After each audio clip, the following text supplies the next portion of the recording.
So I saw a different way to look at work on Twitter, and I forgot the person who brought this up. So if I find them again, I'll give them credit. But you can look at force as being done if the point where the force is applied is moving in the direction of that force. So let me give you an example. So let's say I have a person here who maybe they're at the airport or something, and they're going to bring their luggage.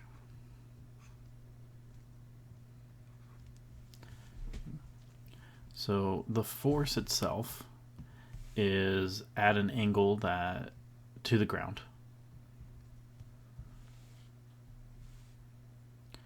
And if you imagine this person is walking,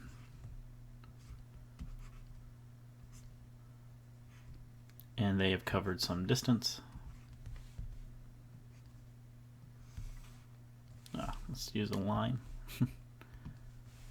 So if they have covered some distance here,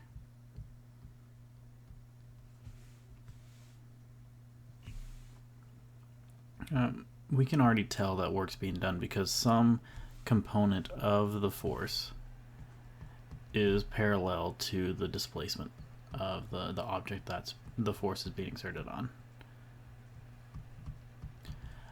So what I want you to look at is if we take a look at the force,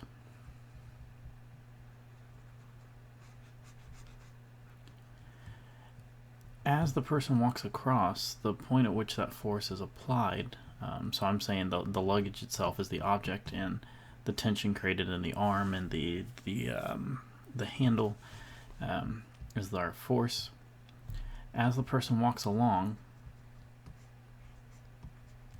that point where the force is being applied moves parallel to the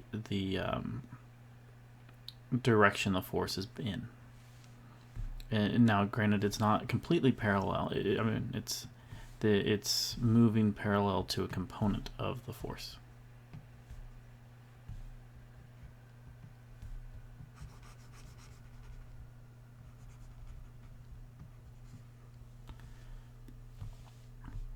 So we can see that the dot representing the location where the force is applied has moved parallel to at least a component the force is in. So it's not efficient work, but it's work. You can think of maybe like being in an elevator. And we talk about the force of the elevator on the person. So we typically call it normal force. And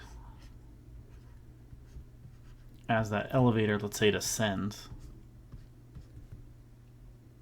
that normal force is still pointing upward, but we can see that the point where it's been applied is moving upward with the force.